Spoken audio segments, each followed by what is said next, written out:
আমার ৩০ বছরে আমি এই ৩০টা জিনিস শিখছি। সবার সব কথায় হ্যাঁ বললে লোকেরা ফায়দা উঠাবে, আর না বললে কথা শোনাবে।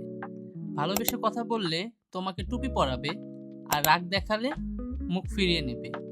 বেশি ভালো থাকলে লোকের নজর লাগবে, আর খারাপ থাকলে তুচ্ছ করবে। সুখে থাকলে বলবে হারামের টাকা, আর চাদর দেখে পা ফেললে কিপটা বলবে।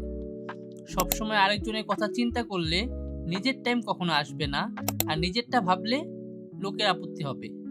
প্রমাণ ছাড়া কথা বললে কেউ শুনবে না, আর প্রমাণ দিয়ে বললে তোমাকেই বেয়াদ্দপ বলবে।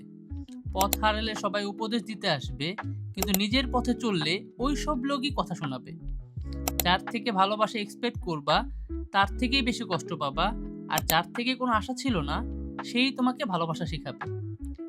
যাদের দূর থেকে ভালো মনে হয় তারা ভিতরে শত টুকরায় ভাঙা, আর যাদেরকে ভেঙে যাওয়া মনে হয় তারাই শক্তি দেখায়।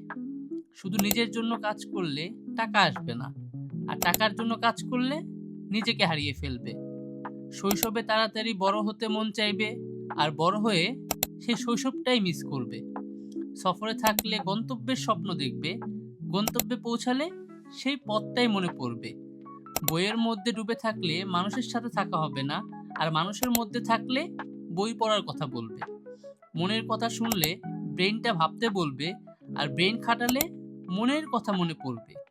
কাজ দিয়ে পরিচয় হয়ে গেলে লোকেরা তোমাকে মানুষ ভাববে না, আর কাজ থেমে গেলে ফেরতিক। অল্প বয়সে ধর্মটা অনেক বেশি ব্যারিয়ার মনে হবে, বাট বয়স বাড়ার সাথে মনে হবে ব্যারিয়ারটাই ঠিক।